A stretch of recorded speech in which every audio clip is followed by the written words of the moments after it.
నియంత్రకాలు, వీటిని phyto hormones అంటాం. మొక్కల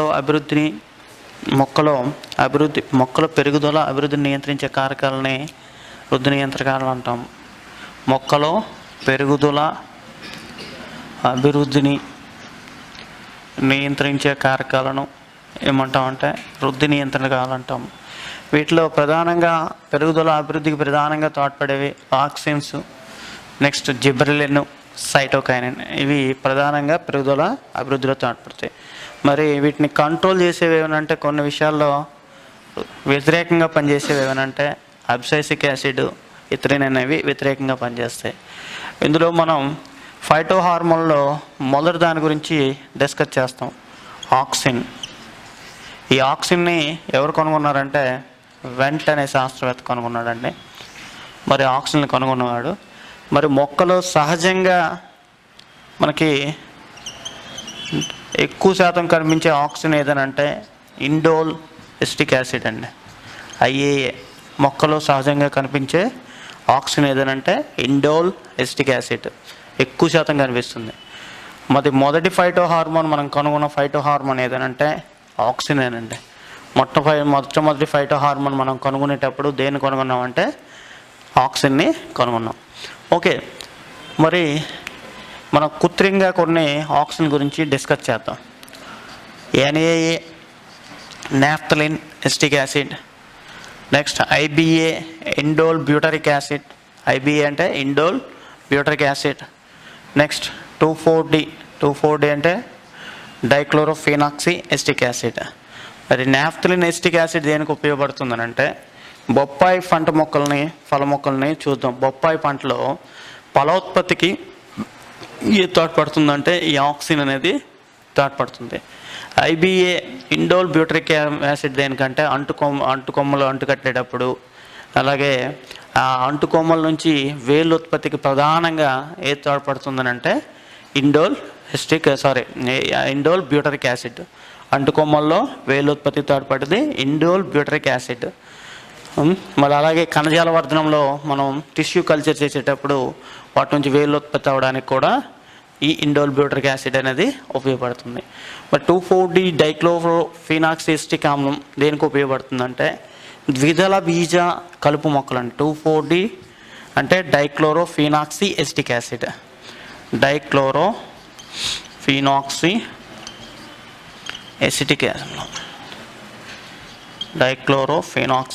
ఎసిటిక్ ఆమ్లము ఇది దేనికి ఉపయోగపడుతుందంటే ద్విదళ బీజ, చాలాసార్లు వచ్చిందండి ప్రశ్న, ద్విదళ బీజ కలుపు మొక్కల్ని నాశనం చేయడానికి ఉపయోగపడుతుంది. Welcome to Harshit institute. Vijayawada మహానగరంలో 2009 సంవత్సరంలో ప్రారంభించబడి అనేక వేల మంది అభ్యర్థులను ప్రభుత్వ ఉద్యోగులుగా తీర్చిదిద్దిన మన హర్షిత్ ఇన్స్టిట్యూట్ గత 12 సంవత్సరాల్లో సుమారు 18,000 మందిని ప్రభుత్వ ఉద్యోగులుగా తీర్చిదిద్దింది. ఇప్పటి వరకు 5 సార్లు నిర్వహించినటువంటి ఈ యొక్క నోటిఫికేషన్స్లో అనేక సార్లు స్టేట్ ఫస్ట్ సాధించినటువంటి ఘనత మన హర్షిత్ ఇన్స్టిట్యూట్ది.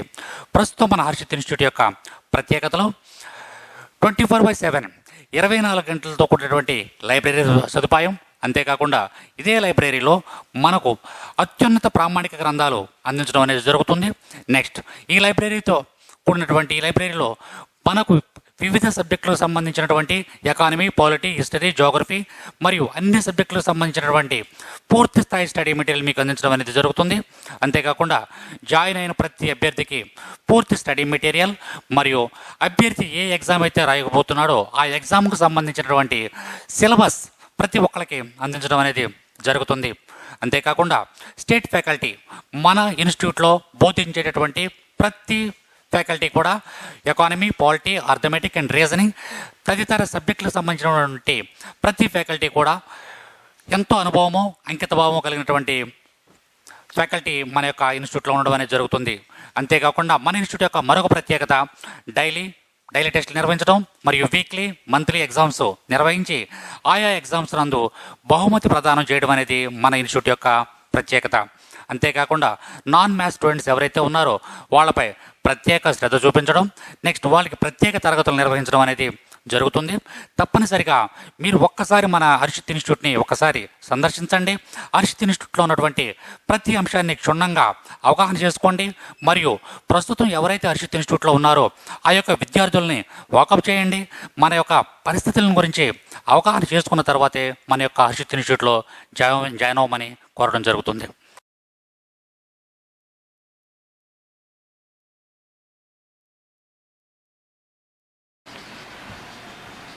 అందుకే 2,4-Dని హెర్బిసైడ్ అని అంటాం. హెర్బిసైడ్ ద్విదళ బీజ కలుపు మొక్కలు. ద్విదళ బీజాలు ఏకద్విదళ బీజాలు అంటే ఐడియా ఉందా? ద్విదళ బీజాలు అంటే మనం మాట్లాడుకున్నాం వర్గీకరణ శాస్త్రంలో. 2 బీజదళాలు ఇచ్చేటప్పుడు దాన్ని ద్విదళ బీజం అన్నాం. అంటే పప్పు ధాన్యాలు పల్సెస్ తీసుకోండి, అలాగే గ్రౌండ్ నట్, ఇవన్నీ కూడా ద్విదళ బీజాలు. ఏకదళ బీజాలకు ఉదాహరణ మోనోకాట్. ఏకదళ బీజాలు అంటే మోనోకాట్ అండి. ద్విదళ బీజాలు అంటే డైకాట్. ఏకదళ బీజాలకు వచ్చేసరికి వరి, గోధుమ, మొక్కజొన్న, ఇవన్నీ కూడా వరి, గోధుమ ఇవన్నీ కూడా ఏకదళ బీజ, కొబ్బరి ఇవన్నీ కూడా ఏకదళ బీజాలు. మరి ద్విదళ బీజ కలుపు మొక్కలు నాశనం చేయడానికి ఉపయోగపడే ఆక్సిన్ ఏదేనంటే 2,4-D డైక్లోరోఫినాక్సీ ఎస్టిక్ ఆమ్లం. 2,4-D అంటే డైక్లోరోఫినాక్సీ ఎస్టిక్ యాసిడ్. 2,4-D అంటే డైక్లోరోఫినాక్సీ ఎస్టిక్ యాసిడ్. మరి ఆక్సిన్లో ఉపయోగం ఏంటి? ఇది కణ వ్యాకోచాన్ని ప్రేరేపించి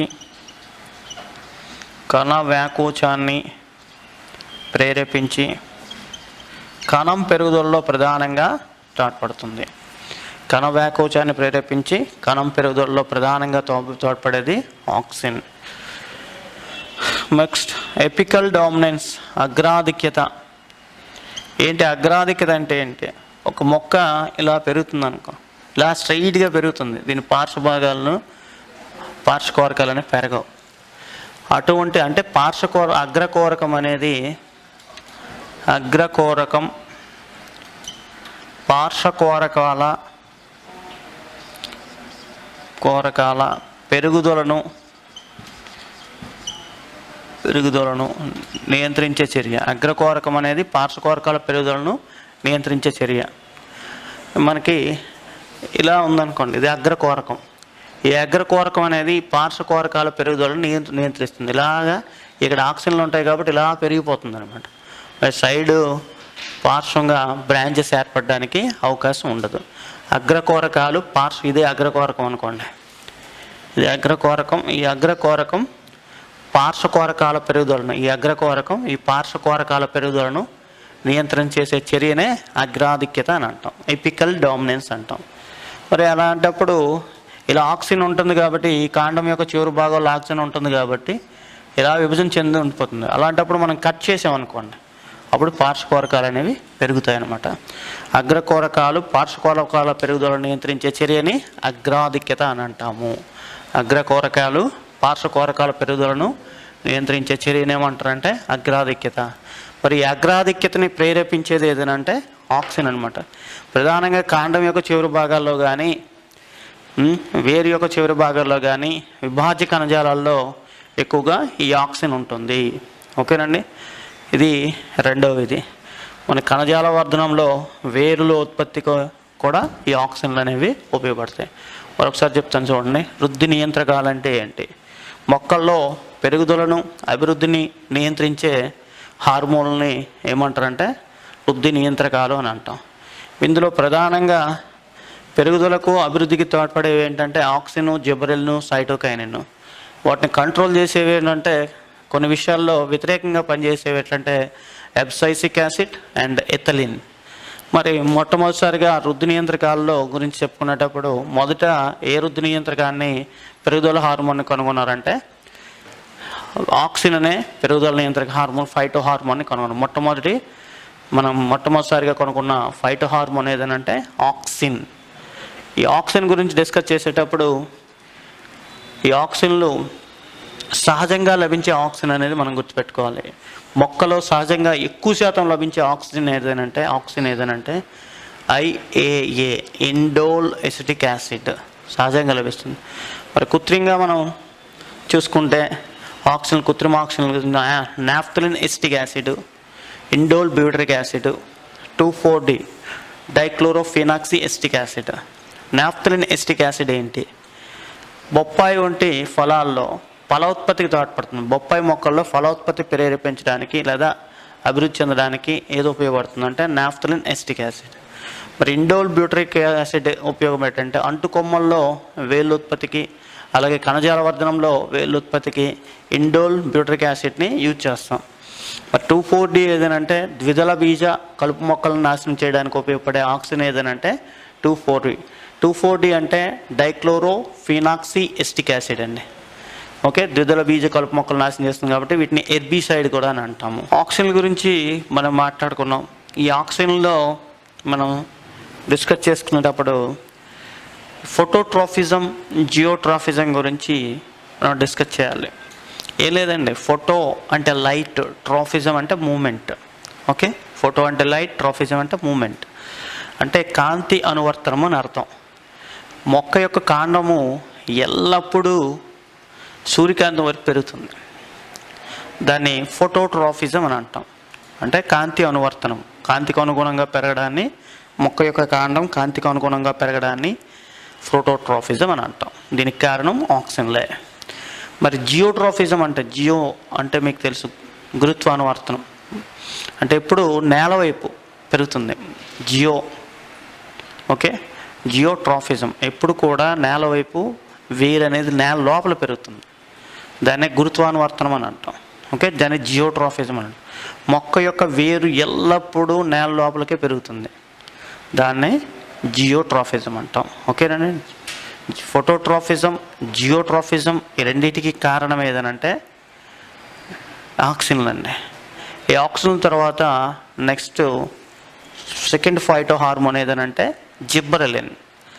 ఇది జిబ్బరెల్లా ఫ్యూజికరై అనే శిలీంధ్రం వర్ధనం ద్వారా ఈ జిబ్బరెలిన్ అనే వస్తుందండి.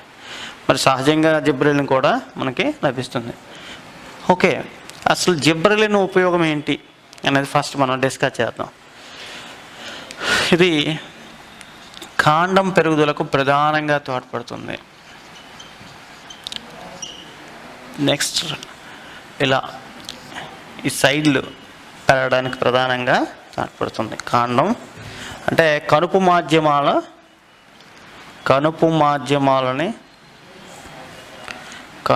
మాధ్యమాల పెరుగుదలలో తోడ్పడుతుంది. పెరుగుదలలో తోడ్పడేది ఏదనంటే జిబ్బరెలిన్. నెక్స్ట్ విత్తనాల అంకురణలో తోడ్పడుతుంది. ఫర్ ఎగ్జాంపుల్ విత్తనాల అంకురణ జరిగేటప్పుడు ఆల్ఫా ఎమైలేజ్, బీటా ఫ్రూటేజ్ లాంటి ఎంజైమ్ల ఉత్పత్తికి తోడ్పడుతుంది అనమాట. ఆల్ఫా ఎమైలేజ్, బీటా ఫ్రూటేజ్ లాంటి ఎంజైమ్ల ఉత్పత్తికి ఏది తోడ్పడుతుందంటే జిబ్బరెలిన్. విత్తనాల అంకురణంలో తోడ్పడింది కూడా జిబ్బరెలిన్. మరి అలాగే అనిషేక ఫలాలు ఉత్పత్తిలో, అనిషేక ఫలాలు అంటే విత్తనాలు లేని ఫలాలు ఏర్పడడంలో జిబ్బరెలిన్ తోడ్పడుతుంది. ఫర్ ఎగ్జాంపుల్ అనిషేక ఫలాలు తీసుకునేటప్పుడు ద్రాక్ష, అరటి, పియర్ ఫలాలు, ఈ అనిషేక ఫలాలు ఏర్పడడంలో జిబ్బరెలిన్ తోడ్పడుతుంది. నెక్స్ట్ ఫలాలు పరిమాణం పెరగడంలో కూడా జిబ్బరెలిన్ తోడ్పడుతుంది. ఫలాలు పరిమాణంలో తోడ్పడేది జిబ్బరెలిన్. చూడండి, మొక్క పెరుగుదలలో తోడ్పడుతుంది. కనుపు మాధ్యమాలు ఇంటర్నోడ్స్ ఉంటాయి, ఆ కనుపు మాధ్యమాల పెరుగుదలలో తోడ్పడుతుంది. విత్తనాల అంకురణలో తోడ్పడుతుంది. సుప్తావస్థను మేల్కొల్పుతుంది అనమాట. ఆ అంకురణం వచ్చేటప్పుడు ఈ ఎంజైమ్ల ఉత్పత్తిలో తోడ్పడుతుంది. Alpha amylase, beta amylase. విత్తనాలు లేని ఫలాలు ఏర్పడడం, అనిషేక ఫలాలు ఏర్పడడంలో తోడ్పడుతుంది. దీన్ని పార్థనోకార్పిక్ ఫలాలు అని అంటాం. మరి ద్రాక్ష, అరటి, పియర్, టమాటా ఫలాల్లో ప్రధానంగా తోడ్పడుతుంది. ఫలాల పరిమాణాలను పెంచడంలో కూడా ఈ జిబ్బరెలిన్ అనేది తోడ్పడుతుంది. నిల్వ ఉంచే విత్తనాల్లో, పిండంలో విత్తనాలు మొలకెత్తేటట్టు ప్రధానంగా ఇది తోడ్పడుతుంది. అంటే విత్తనాల సుప్తావస్థను మేల్కొతుంది. విత్తనాల అంకురంలో ప్రధాన పాత్ర వహించేది కూడా ఈ జిబ్బరెలిన్ అనేది గుర్తుపెట్టుకోండి. ఓకేనండి. బార్లీ గింజల్లో మొలకెత్తడం కూడా ప్రధానంగా తోడ్పడుతుంది. బార్లీ గింజలు ఇవన్నీ కూడా దేనికి సంబంధించిన ఇన్ఫర్మేషన్ అంటే జిబ్రెలింగ్ సంబంధించిన ఇన్ఫర్మేషన్ అని. ఓకేనండి. పొలాలు పెరుగుదల, అనిశ్చయ ఫలాలు, విత్తనాల అంకురణం, అలాగే ఆల్ఫా ఎమైలేజ్, బీటా ప్రోటేజ్ ఏర్పడడానికి కనుపు మాధ్యమాల పెరుగుదలలోను కాండం పెరుగుదలలోను ప్రధానంగా తోడ్పడేది. నెక్స్ట్ సైటోకైనిన్ అండి. ఈ సైటోకైనిన్ స్క్రూగ్ అనే శాస్త్రవేత్త కనుగొన్నాడు ఈ సైటోకైనిన్ని. ఈ సైటోకైనిన్ అనేసరికి మన బ్రెయిన్లో కణ విభజనకు ప్రధానంగా తోడ్పడేది ఏదంటే సైటోకైనిన్ అనేది తెలుసుకోవాలి. ఫస్ట్ మనం బ్రెయిన్లో సెల్ డివిజన్, ఈ పాయింట్ బ్రెయిన్లో ఫస్ట్ ఉండాలి. కణ విభజనకు ప్రధాన పాత్ర వహించేది ఏదనంటే సైటోకైనిన్. అంటే కణ విభజనకు ప్రేరేపించేది ఏదనంటే సైటోకైనిన్. ఓకేనండి. కణ విభజన మొక్కల్లో కణ విభజనకు ప్రధాన పాత్ర, కణ విభజన ప్రేరేపించేది ఏదనంటే సైటోకైనిన్. మరి సైటోకైనిన్ గురించి మనం మాట్లాడేటప్పుడు ఫస్ట్ పాయింట్ మనం బ్రెయిన్లో ఏం పెట్టుకోవాలన్నాం, కణ విభజనకు ప్రేరేపించేది ఏదనంటే సైటోకైనిన్ గురించి మాట్లాడాలి. మరి సహజ సైటోకైనిన్ మనకి ఉంటుంది మొక్కల్లో, దాన్ని జియాటిన్ అని అంటాం, సహజ కైటిన్. మరి సైటోకైనిన్ యొక్క ఉపయోగం ఏంటంటే పత్రాలని ఎప్పుడూ తాజాగా ఉంచడానికి తోడ్పడుతుంది. ఎందుకు? సెల్ డివిజన్ జరుగుతుంది కాబట్టి పత్రాలని తాజాగా ఉంచడానికి తోడ్పడుతుంది. మరి దీని అర్థం ఏంటి? ఎల్లప్పుడూ సెల్ డివిజన్ జరుగుతుంది అన్నప్పుడు కణ విభజన జరగడానికి ప్రేరేపించేది ఏదనంటే సైటోకైనిన్ కాబట్టి, అంటే ఆకుల వయసుని పెంచుతుంది అనమాట సైటోకైనిన్ అనమాట. ఓకేనండి. పండుటాకుల సంఖ్యని, అంటే పండుటాకుల రాలుటిని నిరోధించేది కూడా ఈ సైటోకైనిన్ అనేది గుర్తుపెట్టుకోవాలి. ఆకుల వయసుని పెంచేది. నెక్స్ట్ ఏంటంటే పత్రాల వయసుని పెంచుతుంది అనేది మనం పండుటాకుల సంఖ్యని తగ్గిస్తుంది అనేది గుర్తుపెట్టుకోవాలి. మరి పత్ర రంధ్రాలను తెరుచుకోవడంలో కూడా ఈ సైటోకైనిన్ తోడ్పడుతుంది. పత్ర రంధ్రాలని తెరుచుకోవడం కూడా తోడ్పడుతుంది. పత్ర రంధ్రాలను తెరుచుకోవడంలో తోడ్పడేది సైటోకైనిన్. మరి మనకి ఈ కూరగాయ మార్కెట్లో కానీ కొన్ని మార్కెట్లలో ఎప్పుడు కూడా ఎల్లప్పుడూ పత్రాలు లేదా కూరగాయలు ఫ్రెష్గా ఉండడానికి కారణం ఒక ఆర్టిఫిషియల్ సైటోకైనిన్ మనకి కనిపిస్తుంది. ఆ సైటోకైనిన్ పేరు ఏంటంటే బెంజైల్ అమైనో ప్యూరిన్ అనమాట. Benzyl amino purine, benzyl amino purine. ఈ సైటోకైనిన్ ఉపయోగించి ఈ ఫ్లవర్ వేజుల్లో కానీ దేనిలో కానీ ఈ సైటోకైనిన్ని ఉపయోగిస్తే ఆ పత్రాలు అనేవి తాజాగా ఉంటాయి అన్నమాట. ఓకేనండి. పత్రాలు తాజాగా ఉండడానికి కారణం బెంజైల్ అమైనో ప్యూరిన్ని ఉపయోగిస్తారు సైటోకైనిన్ని. మరి సైటోకైనిన్ గురించి మరొకసారి డిస్కస్ చేద్దాం. సైటోకైనిన్ని కనుగొన్న శాస్త్రవేత్త స్క్రూగ్ అనే శాస్త్రవేత్త. సైటోకైనిన్ అనేసరికి మనకు గుర్తు రావాలి కణ విభజన అనేది, సెల్ డివిజన్ అనేది గుర్తు రావాలి. ఈ కణ విభజనను ప్రేరేపిస్తుంది సైటోకైనిన్ అనేది. నెక్స్ట్ పండుటాకుల సంఖ్యని తగ్గించేది కూడా సైటోకైనిన్. నెక్స్ట్ పండుటాకుల సంఖ్య అంటే ఆకుల యొక్క వయసుని, పత్రాల యొక్క వయసుని ఇది పెంచుతుంది అనమాట. పత్రాల వయసుని పెంచేది సైటోకైనిన్. అలాగే రెండోది ఏంటంటే పత్ర రంధ్రాలు తెరుచుకోవడంలో తోడ్పడేది ఈ సైటోకైనిన్. గుర్తుపెట్టుకోవాలి. ఓకేనండి. పత్ర రంధ్రాలు తెరుచుకోవడంలో తోడ్పడుతుంది, పండుటాకుల సంఖ్య తగ్గిస్తుంది, పత్రాల వయసును పెంచుతుంది. సహజ సైటోకైనిన్ మొక్కల్లో ఏదైనా జియాటిన్. నెక్స్ట్ అలాగే ఏ సైటోకైనిన్ ఉపయోగించి పత్రాలు తాజాగా ఉంచినట్టు చేస్తారంటే బెంజైల్ అమైనో ప్యూరిన్ అనమాట. దాన్ని ఉపయోగించడం వల్ల ఆకుకూరలు కూడా ఎప్పుడు కూడా ఫ్రెష్గా కనిపిస్తాయి. ఇది సైటోకైనిన్ సంబంధించిన ఇన్ఫర్మేషన్ అండి. మనం డిస్కస్ చేసుకున్నాం కణ విభజనకు ప్రధానంగా తోడ్పడుతుంది అని చాలా విషయాలు. పండుటాకుల సంఖ్యని తగ్గిస్తుంది, పత్రాల వయసుని పెంచుతుంది అన్నాం. అయితే ఈ పత్రాల వయసు, పుష్పాల వయసు వాటిని వ్యార్థకంలో రాకుండా చేస్తుంది కాబట్టి దాన్ని రిచ్మాండ్ లాంగ్ ఎఫెక్ట్ అని అంటాం. ఏమంటారండి? రిచ్మాండ్ లాంగ్ ఎఫెక్ట్. ముసలితనం లేదా వ్యార్థకము, పుష్పాలు, పత్రాలు తాజాగా ఉంచడాన్ని రిచ్మాండ్ లాంగ్ ఎఫెక్ట్ అని అంటాం. ఓకేనండి. ఇది రిచ్మాండ్ లాంగ్ ఎఫెక్ట్ కారణం ఏదనంటే సైటోకైనిన్ అనమాట. అంటే పత్రాలని, పుష్పాలని ఎల్లప్పుడూ తాజాగా ఉంచడానికి తోడ్పడుతుంది కాబట్టి దాన్ని రిచ్మాండ్ లాంగ్ ఎఫెక్ట్ అంటాం. అంటే వ్యార్థకం లేకుండా చేస్తుంది. ఓకే. నెక్స్ట్ ఏంటంటే అబ్సైసిక్ యాసిడ్ అండి, ఏబిఏ. ఏబిఏని ప్రతిబల పీడన హార్మోన్ లేదా సహజ పాస్పోశాఖ నిరోధక హార్మోన్ అని కూడా అని అంటాము. ప్రతిబల పీడన హార్మోన్ లేదా సహజ బాష్పోత్సేక నియంత్రణకారి అని అంటాము. మనం అబ్సైసిక్ ఆమ్లం అన్నప్పుడు మనకి ఇవి రివర్స్గా పనిచేస్తుంది. పత్రాలు కానీ, పుష్పాలు కానీ, ఫలాలు కానీ రాల్చడంలో తోడ్పడుతుంది. పత్రాలు, పుష్పాలు, ఫలాలు రాల్చడంలో తోడ్పడేది ఏదంటే అబ్సైసిక్ యాసిడ్. నెక్స్ట్, నీరు తక్కువగా లభించే సమయంలో ఈ పత్ర రంధ్రాలని మూసుకోవడంలో తోడ్పడేది, క్లోజింగ్.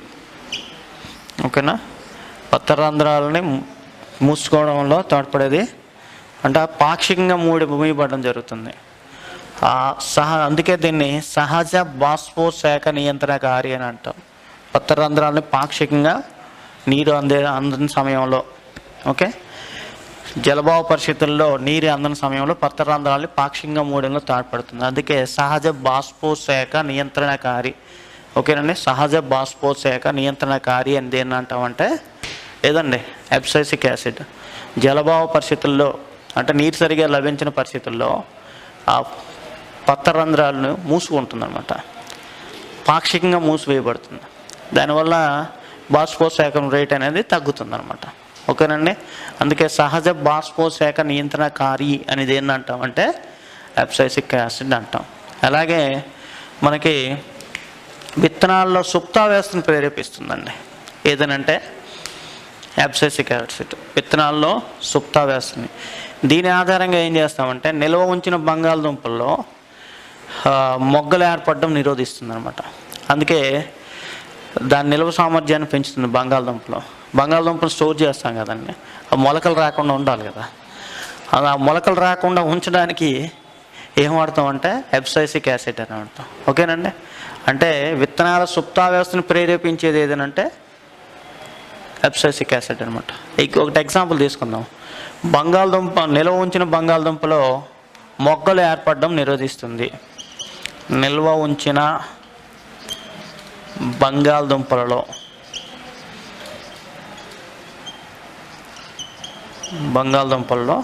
మొగ్గలు ఏర్పడడం నిరోధిస్తుంది. దానివల్ల ఏమవుతుంది, నిల్వ సామర్థ్యం అనేది పెరుగుతుంది అనమాట. ఓకేనండి, నిల్వ ఉంచిన బంగాళదుంపల్లో మొగ్గలు ఏర్పడడాన్ని నిరోధిస్తుంది. దానివల్ల ఏమవుతుంది, నిల్వ సామర్థ్యం పెరుగుతుంది అనమాట. ఇది అబ్సైసిక్ ఆమ్లంకి సంబంధించిన ఇన్ఫర్మేషన్. ఇది పై మూడు ఆక్సిన్, జిబ్రెలిన్, సైటోకైన్ అనేది ప్రధానంగా మొక్కలో పెరుగుదల అభివృద్ధి తోడ్పడతాయి. కానీ ఇది కొన్ని వ్యతిరేకంగా చేస్తుంది. ఆ మూడిటికి కొన్ని, ఫర్ ఎగ్జాంపుల్ విత్తనాల్లో సుప్తావ్యవస్థను సుప్తావ్యవస్థ అంటే ప్రేరేపించుతుంది. అది మేల్కొల్పేది ఒక ఫైటో హార్మోన్. ఇంతకుముందు చెప్పాను, విత్తనాల సుప్తావ్యవస్థని మేల్కొల్పేది ఒకటి, ఇది ప్రేరేపిస్తుంది సుప్తావ్యవస్థని ఏదనంటే అబ్సైసిక్. ఓకే, వృద్ధి నియంత్రకాల్లో చివరిది ఏదనంటే ఎథిలిన్ అండి. ఇది ప్రధానంగా ఎథిలిన్ అనేసరికి మనం గుర్తు రావాలి. ఈ ఫైటో హార్మోన్ గురించి డిస్కస్ చేసేటప్పుడు ఫలాల పరిపక్వతకు ప్రధానంగా తోడ్పడేది ఎథిలిన్ అండి. వాయు రూపంలో ఉన్న ఏకైక హార్మోన్ ఏదనంటే ఎథిలిన్ అంటే. అయితే ఎథిలిన్ ఏ విధంగా మనకు ఉపయోగపడుతుంది ఏంటి అనేది తెలుసుకుందాం. ఫలాల పరిపక్వతకు తోడ్పడేది ఎథిలిన్. ఓకేనండి, అందుకే దీన్ని రిపైనింగ్ హార్మోన్ అంటాం. నెక్స్ట్, కాఫీ విత్తనాల నాణ్యతను పెంచుతుంది ఇది.